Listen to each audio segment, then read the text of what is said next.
Howdy folks, Rudrose here, and today I am going to be going over the super rares and the legendary cards from Winterspell. The full set has been released.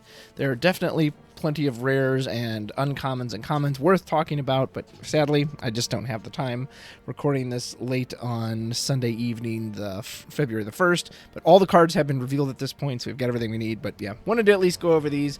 If you haven't already, feel free to like and subscribe. Hope you enjoy watching, and let's get into some of these cards. Alright, so starting with this Lilo Rockstar, super rare. Whenever this character quests, you may play a character with cost 2 or less from your discard for free, so it's kind of like the zombie Lilo, just in a bigger form, and it comes back over and over and over again. That's pretty cool. 6 is obviously insanely slow for this card. It's terribly understated for a 6 cost as well, so I think you pretty much have to shift this in to make this even worth anything. I just think it's terrible as a 6 cost.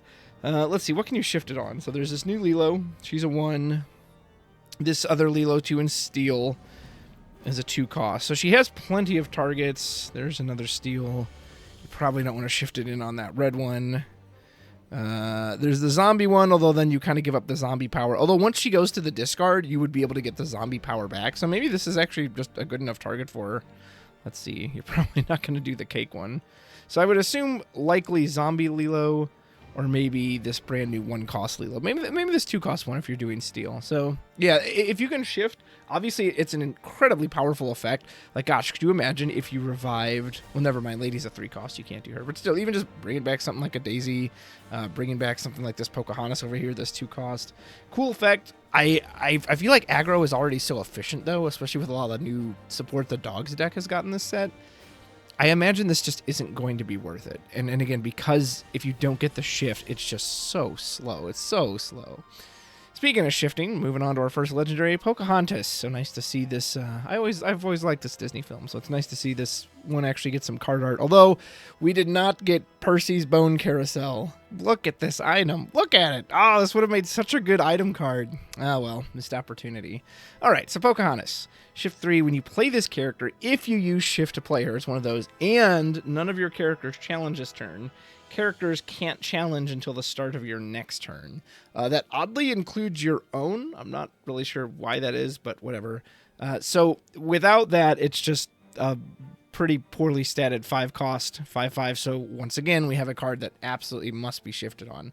And bafflingly, there is no 1 cost. There is only 2 targets for this card to shift on. One of them is in the same color, Amber, but she's 3, so which means you're shifting this a turn later. And then this one is a 2 cost, and it's uninkable. Like, I cannot believe there's not a 1 cost Pocahontas. Hopefully that's something that'll come out in the future, but why is there not a 1 cost? I guess in theory, you can play this one on 3. You give something else a little lore boost. It's kind of like Donald Duck, the old bodyguard that people would run in Amber. And then you shift it on the next turn. Nothing can be challenged. I mean, I don't know. I'm not really sure what to think of this. Because, like, yeah, that's a cool idea. But if you're playing against, like, a Sapphire green-blue deck, then probably they're not trying to challenge you anyway. They're just going to try to wipe you out with something like Spooky Sight or Malicious Mean Scary. And again, aggro already works pretty well. So the question is this... does this bring something to aggro that it didn't have before? And you could argue, well, maybe it does, right? If they did have to get out of this situation by challenging you, you've just cut that off for an entire turn. And what that means is you essentially get 2 waves of questing. You get the wave on the turn you play her, and then you get the next turn as well, where you can quest out. That is a lot. So maybe that alone is worth it. Maybe it is you play this 3 and then you actually shift her on 4, even though she only shifts for 3, and you could even put 1 more character out for that. So maybe there really is something here. I have to see it in practice. I'm going to try it out. I would like to build a deck around this. I love the art on these cards. But still, just very disappointing there's no 1 cost. So I'm hoping she's good, but I also wouldn't be surprised to see, aggro's good at what it does already. This don't really need this. Bambi, the Ethereal Fawn, very good art on this card. Boost for 2, whenever this character exerts, reveal a number of... Oh yeah, this card sounds cracked. So, whenever this character exerts, very important keyword there, reveal a number of cards from the top of your deck equal to the number of cards under him. Put all revealed cards, or character cards in your hand, rest on the bottom of the deck. And it's whenever it exerts. So, unlike pretty much every other card in the game, which has like the exert icon, and it's an action, or when it quests or when it challenges. This is just when it exerts. So it can actually challenge and still get this effect. It can quest and get this effect. If you have some other effect that exerts it, like let's say he's on the field and you've boosted him and he's got 2 cards under him, then what's it called? An opposing Elsa can, if they like exert the Bambi to challenge it, it triggers. It gets the reveal right then and there. Now, the one thing is, with only a single boost, which means you've invested 6 ink into this Bambi, assuming you don't have like a free boost, you're only checking the top card of your deck. Granted, if you're playing Bambi, I assume you're doing a character-heavy deck anyway, so hopefully the odds of you hitting are pretty high. And it is still important to know that this is still a 4-cost do-nothing. The turn you play it, it doesn't do anything unless you have some way to help boost it. But still, that power, that versatility of just any time it exerts, that's going to happen. It's the ceiling on this card is clearly incredibly high. Will it leave an impact? We will find out. And now we get to this card. As a Ruby Amethyst enjoyer, I don't know if I can properly express my disappointment when I saw this card. Because of course, what is it? It's Be Prepared. It's worse Be Prepared. It's much worse. So it's 8 ink, so it's unequivocally just 1 ink more. That's baffling.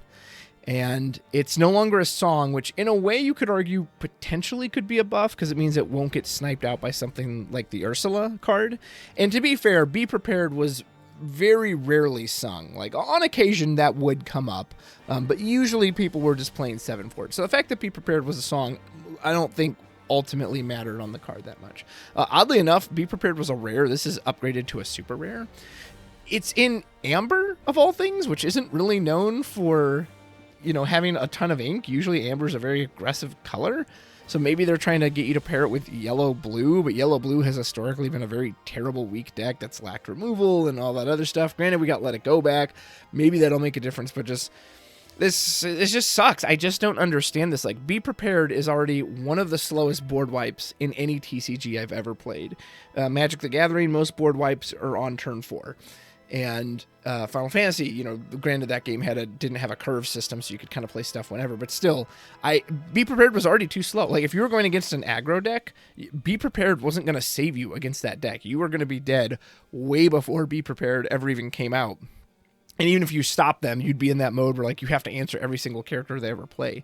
So this card was already too slow to stop aggressive decks. Like, and then they nerfed it. Why? I don't understand why you would nerf a card that was solid and fine and just it bums me out. Really bums me out. Yeah. Just and Amber again. Why would they release that picture with all like the ink color identity and just what is this? Amber has so far only ever banished characters that had like high strength with things like World's Greatest Criminal Mind, or there was that Minnie Mouse who could do that. Like this doesn't, it's not banishing characters with high strength. It's just, I don't get it. I genuinely don't get it. This just feels like, I don't know. I don't know, but it feels bad. I'll tell you that.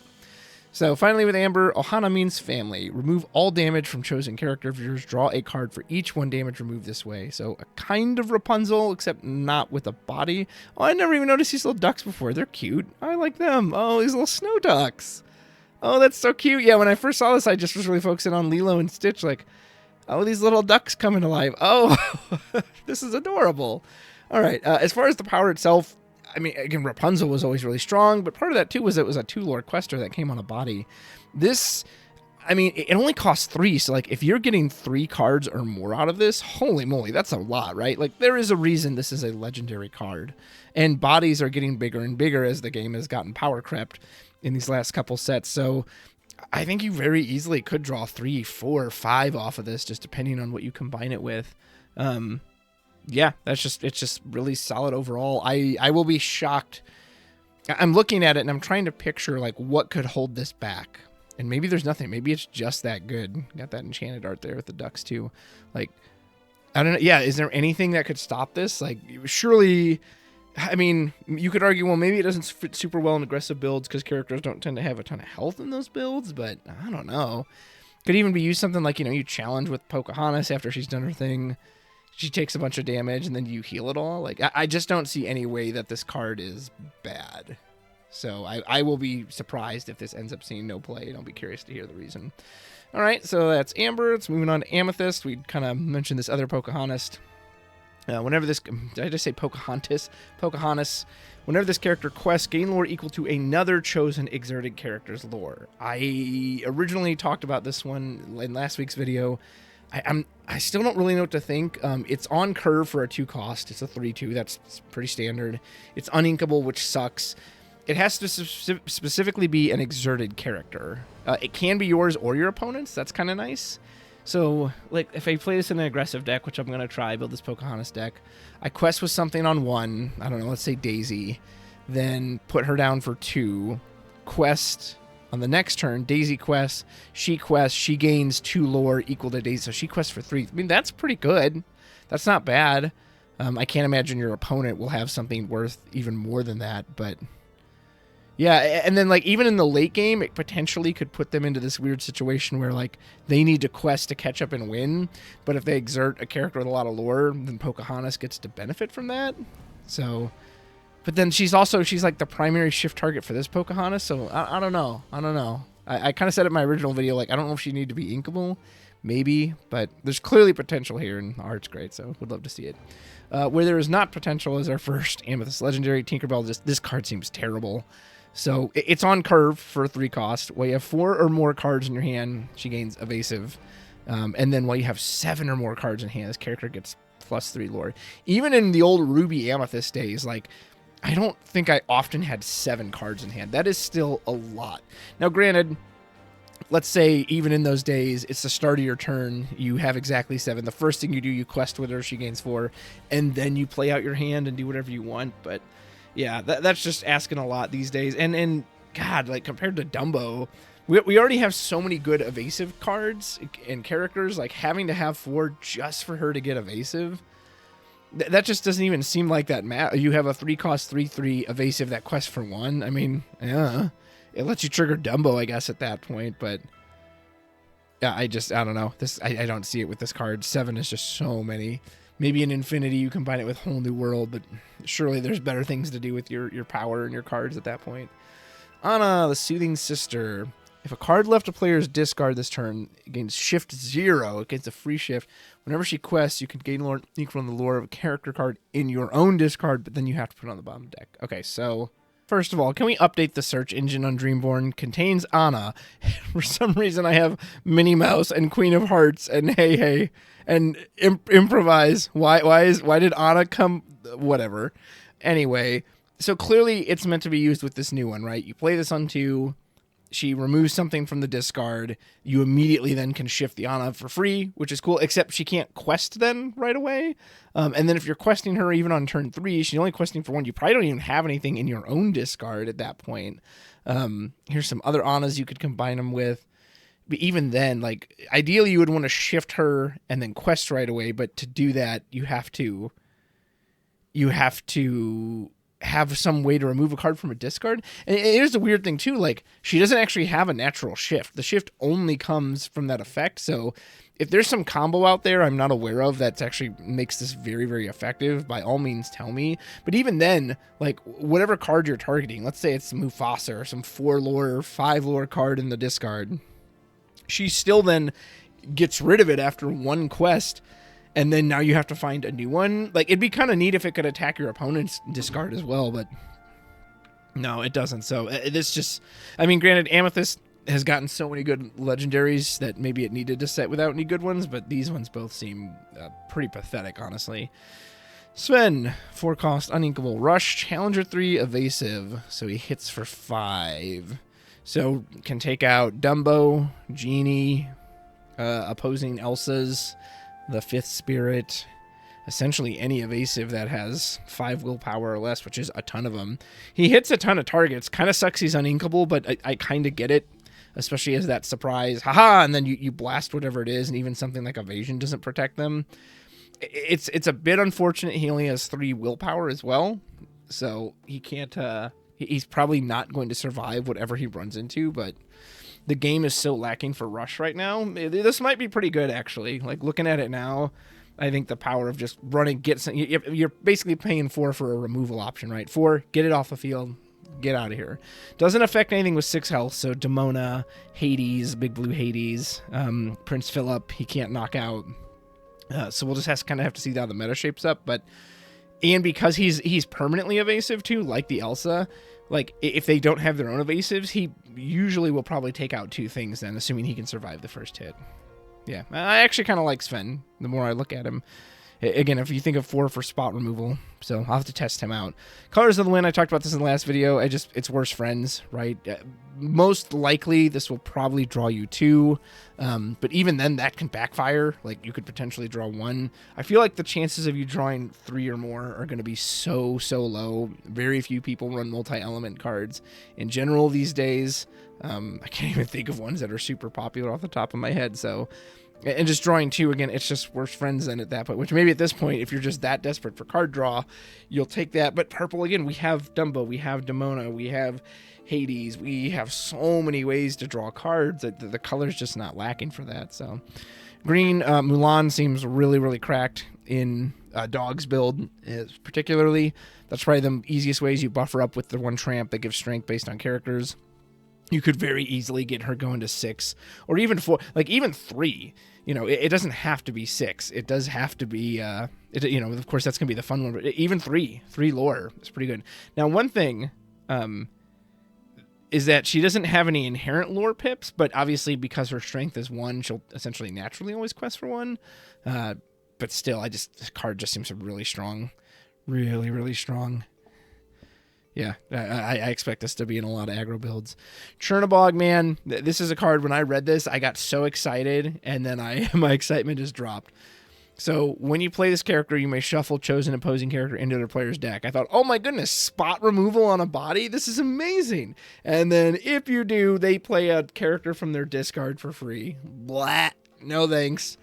Just any character. Can we make a restriction on that? Like, okay, they can play a character of 3 cost or less, 2 cost or less, 5, 4 strength or less. I don't know, something, just anything. The best card in their discard is just coming right back. Like, I mean, maybe if you play this exactly on 5 and not a whole lot has hit the discard yet, then maybe it's kind of worth it. But then he's uninkable and he's understated. He's not even the natural 5/5, and that card like doesn't come in exerted. It just comes in completely ready. So even if you give him something back like a Daisy Duck, you just gave him back a 2 lore quester, and you've spent all your ink on this. Like, I don't know, man. I just don't get it. Like, I like the idea. I just don't understand why it comes back. Why they get any character for free. And it's opposing, so it's you can't even use it on yourself, right? That'd be kind of cool. Like you use it on one of your small ones, and then you pull out a bigger character. But it has to be opposing character, so ugh, just seems terrible. Who's next? Goofy. Have I even seen this card? Uninkable 4/4. When this character is banished, each opponent chooses and discards a card for each card. Oh, okay, yes, I have seen this one. In theory, very strong discard potential. The problem being you have to invest 6 ink into it. And if you invest 6 ink, why not invest 1 more ink into Bend to My Will and just get their entire hand? Now, obviously, the benefit of this could be done earlier than Bend to My Will, right? This can be done as soon as turn 5, essentially, or 4 if you have some kind of boost trick. And it's just anytime he's banished, so he can attack. So, like, he can challenge into something, and then they still have to discard. That's pretty cool. The downside, though, because it is banished, he is very susceptible to cards that bounce back to your hand or put stuff into the inkwell, like Hades or the new, or Let It Go that returned, or Into the Unknown.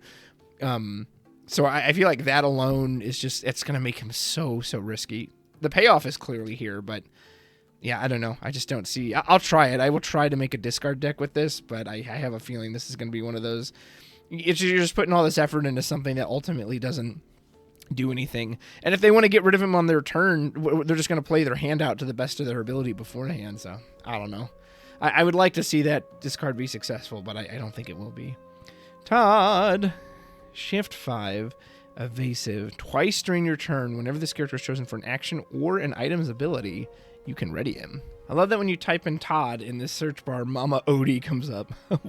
Why is Mama Odie here when I typed in Todd? Does she even have the word Todd on her? Is it even the artist? No idea. Anyway, so for shift targets, he has 2.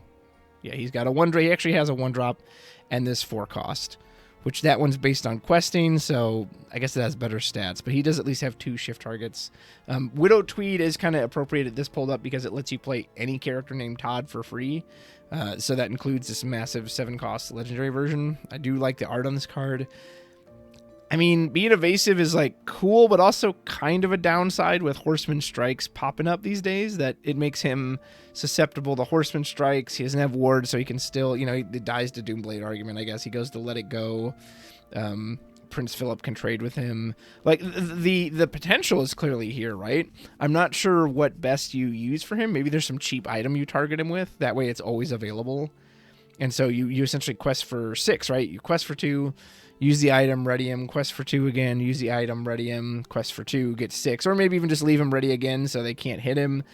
You can have him challenge. Like, cool idea, but without the shift, he's still a 7 cost do nothing. 7 is a lot of ink to invest in a card that doesn't do anything the turn you play it, and that worries me for that card. So another one, I would love to be wrong. I would love to see Todd get a ton of play, but at least just looking at him, I will be surprised if he sees play. Donald Duck, whenever you use the boost ability of a character, your deck under them face down. So essentially they get 2 boosts, which is pretty cool. During your opponent's turn, whenever one of your other characters is banished, you may draw a card for each card. Okay, so they boost. Donald comes down onto the field. They boost. They get 2 cards under them, which is nice. And then if they get banished on their opponent's turn, they get to draw essentially at least 2. Obviously more if this is done multiple times. I mean, a huge payoff for boost, by all means. I love this art too. And it fits that character from Christmas Carol very, very giving. My favorite line, one of my favorite lines from Christmas Carol, where Scrooge says, "What do you have to be so happy about? You're poor enough." And he says, "Well, what do you have to be so miserable about? You are rich enough." Fantastic line. Thank you, Mr. Dickens. So, I don't know. I've got to see all this boost stuff to see the payoff. I will definitely try to build a deck around this Donald because it sounds so cool. It does worry me a bit that it's only on opponent's turn. So I feel like that implies it's got to go in an aggressive deck because you want them to have to challenge into you. If you're like having to stop and challenge into them, then this whole power just goes away. Also, if the Donald himself gets taken off the field, then that effect goes away. He has to still be there to see that card draw effect. So yeah, I will be surprised if all this boost stuff ends up being better than just kind of the generic good stuff we can do and things like Amethyst Steel or Baja Blast, but would love to be wrong on that. Halfway done, we have the Beast. He's a 3/1 2 cost with Rush, just power creep version of the old Rocket Stitch, I think it was called. It's cool that if he's at a location, he takes no damage, so he essentially is just a free hit for that. I don't know if that part even matters. You might just like having this as just a rush for 3 damage. Yeah, just kind of overall solid. Not much more to say on him. Then we have Elsa. I've actually played with this card a little bit. A friend helped me kind of throw together a Ruby Amethyst list with some locations. And the 4 lore is really nice. 4 lore is just a ton of lore, so when she can quest for that, feels good. That being said, the Endless Winter effect I just find very underwhelming. She's so expensive. Obviously, there are a ton of targets for her to shift on. There's the 5 cost Elsa. There's that 3 cost Elsa that draws a card. But because it's not just exert anything, it's 3 or less. I was playing against Amethyst Steel, and they have a Lexington out on 3. I can't hit Lexington with that. And then, oh, hey, there was Demona. Hey, there was whatever it was. It's just like there were so many cards I couldn't even hit with it. So I found that part of her to be very underwhelming. And the location aspect, too, is just... I just don't think locations are going to be good. Like, without a board wipe to protect them, and I certainly don't think Raging Storm is it, especially with a card like Copper existing now where he can just one-shot all these locations, which means she essentially is just her on-play exert, which paying a full 6 for that is like, bleh, not very good. Maybe it's worth it if you shift onto the smaller purple one after she draws you a card, but I don't know. The 4 lore is there. So like, if the 4 lore ends up being worth it, I could see her finding a home, but I was very underwhelmed playing with her so far. Scrooge McDuck. 4 costs uninkable. Whenever his character quests, each opponent loses 1 lore. Draw a card for each 1 lore lost this way. That's kind of fun. Lore stealing. Very appropriate, like, thematically, right? He's stealing your taxes. He's stealing your money. Very, yeah. So lore and card draw tied into one. Like, at the end of your turn, if an opponent has 0 lore, you gain 1. I feel like I like the idea, right? And the idea is you get the, even if they were ahead of you, you get them to 0 lore, you're drawing cards, and then you're keeping them at 0 lore, so then you're just gaining passive lore for existing. That's really cool. That being said, he has 3 health. Like, I cannot fathom a world where a Scrooge is just gonna sit around to be able to do that over and over again. It is fun to think about if you get multiple. Like, imagine you get all 4 Scrooges on the field. They quest, you drain them from 4 lore to 0, you draw 4 cards, and then they're at 0, so it triggers 4 times. You gain another 4 lore off of that. Magical Christmas Land, of course, but it is fun to think about. Uninkable 2 really hurts this. This is a 4-cost Uninkable that does nothing the turn you play it, unless they just happen to be at 0, which seems very unlikely. So, yeah, cool. I love the idea. Cool thematically, but probably not great overall. However, I am kind of high on this one. Each opponent loses lore equal to the damage on a chosen character of yours to a maximum of 4, and then you draw a card. Like, you know, Pirate's Life, we saw how devastating that could be with Shark, that it was a 4 lore swing. You know, they lost 2, you gained 2. Here, you don't gain the 2, but the idea that you could make them lose 4, that is a hefty chunk of lore. That really is. And you draw a card, so it replaces itself.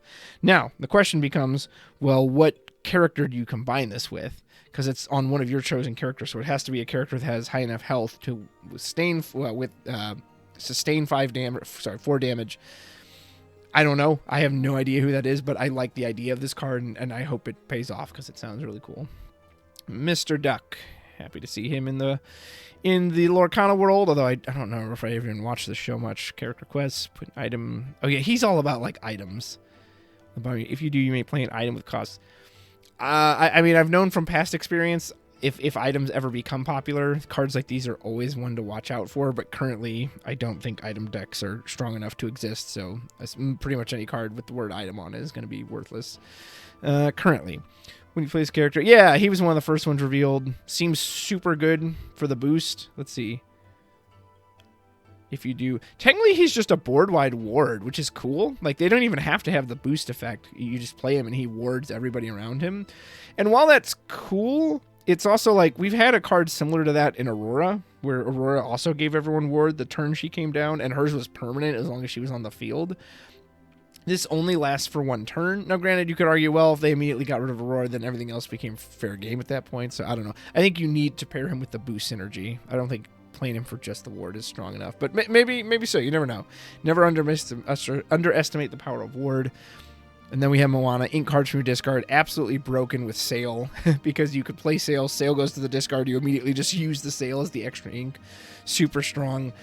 Beyond that, I'm trying to think what blue deck would actually want this. Like, let's say you're playing Sapphire Steel. What would you cut for Moana? Obviously, if you've got a lot in your discard, you're just getting a lot of free ink later, but is that worth it? Wouldn't you rather have a card that actually affects the board state? I have a feeling you will. It's a cool card, though, so again, maybe if there's some combo out there that makes it even better, maybe this will see some play. I definitely want to experiment with it, but I kind of have a feeling, my inkling is that people will go for something that affects the board state more than this card. We'll find out.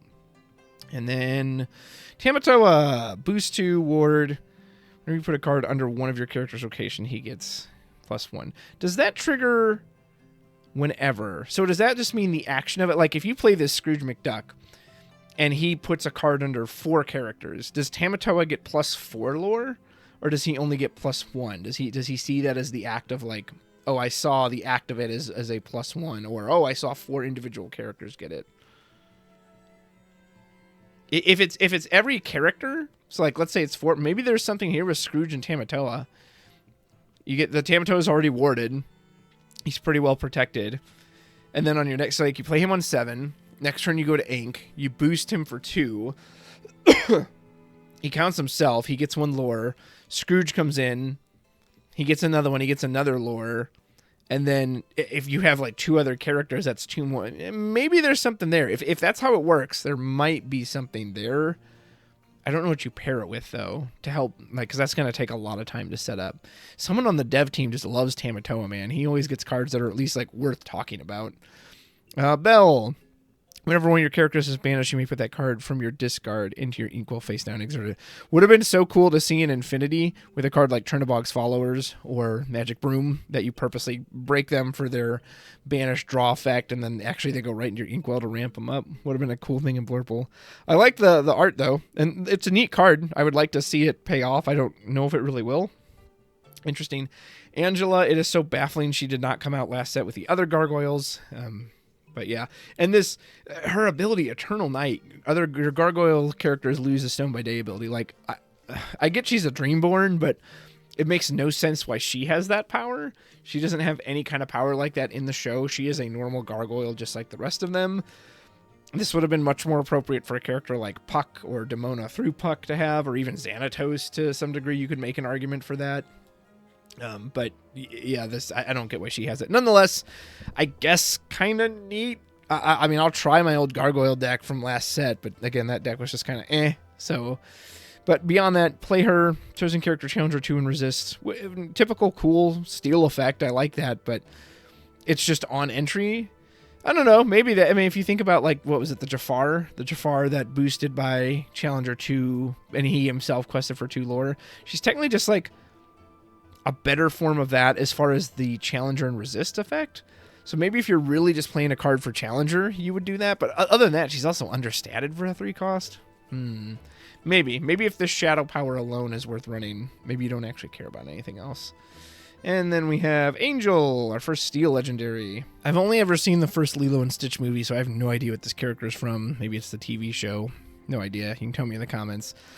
This just seems like, I get the theme of this card, but this just does not seem like something worth playing. No cards in hand to gain resist to, blah. And then I like the ability that, like, it's just free. She doesn't have to exert. She doesn't have to quest. She can just be on the board, and you just get this free power to throw a card out for 2 damage. That is cool, and obviously, get it, and then you run out of cards and she gets resist, but I don't want to be doing that. I don't want to just be chucking cards from my hand, like, to do that. So yeah, unless there's some deck that can really benefit from this, I don't know, pair her with Amethyst Chromicons, you're always feeding cards into her. But even then, it's once per turn. It's not like you could just shotgun 4 cards out of your hand to just deal 8 damage. So neat idea, but yeah, just doesn't seem very appealing. Mr. Duck obviously shifts on 5. During your turn, whenever an item is banished, you pay 1 ink to deal 2 damage to chosen character. I know he has a bunch of items that synergize with him. And then he can challenge ready villain characters. The ability to challenge ready characters is always cool. There are plenty of villains in the game. Hades, Demona. Well, the Headless Horseman, I'm sure, is a villain. So there's plenty of cards that are villain. I don't know if you're going to play him specifically for that. Like, that might just be a fun side effect of, oh, look, I happen to have a villain on the board. He has plenty of shift targets he can go on to. They really gave this character a lot. Yeah, so he's got plenty of shift targets. I haven't sat down to actually go through all the items to see if there's something here worth playing to feed into this card. Obviously, 7 is an insanely high amount to play for a character that doesn't affect the board. The turn he comes in. His stats are at least really good. 8 willpower is a lot. And 6 strength is really high too. It still gets taken out by a copper, oddly enough. So it seems okay. Maybe if there's something to all this item Darkwing synergy he has, maybe he's worth playing. But on the surface, without really knowing the extent of the power of that, he just doesn't seem that good. He's a detective, I guess, though, for whatever that's worth. John Smith. I think this card's really cool. I don't know if it needed to be uninkable, but I love you'd call this a magnet in FFTCG, and it draws cards to him. I like that the moment he comes down, they have to spend Let It Go on this. They have to spend Into the Unknown on this. And so he's protecting your characters not only with the bodyguard, but with the action effects as well. Even support. If they have to support a character, they have to give the support to him. Someone pointed out that, like, the Cheshire Cat, too, basically, he just gets nullified by John Smith because he has to be chosen by both effects. So Cheshire Cat has to choose him. Yeah, so he seems really cool. I hope the uninkable doesn't hurt him from seeing play. I'll be honest, I'm not sure what deck he goes into. 5 is a lot for an aggressive deck. But then again, if it stops them cold, which I don't know if it will or not, then maybe that's worth it. Lilo, talked about her too. Seems very resilient, especially early. Like if they have a Captain Hook, normally you would just send a Hook into this card and there it goes. In this case, you'll send Hook into her and then she'll just bounce it off and the Hook takes 1 damage, and then he's ripe for the picking himself. So this could be really good. This could be a really good card that's aggression. It's uninkable, but so you have to manage your uninkable count. But yeah, seems very, very good as an aggressive card. And that's it. Those are all the super rares and legendaries. Apologies, I don't have time to go over the rares, but there's just so many cards to look at. So we'll see how Winterspell shakes up as a set as a whole. It seems like there's some really good ideas in this set, but I won't lie, there also seems like some stuff that's very much filler and just seems very uninspired. So we'll see where it lands overall. Hopefully it's good things. Let me know what cards you're most looking forward to. And please, if I missed any, crazy combos or anything, absolutely let me know about those in the comments. Appreciate you watching so much. And until next time, take care.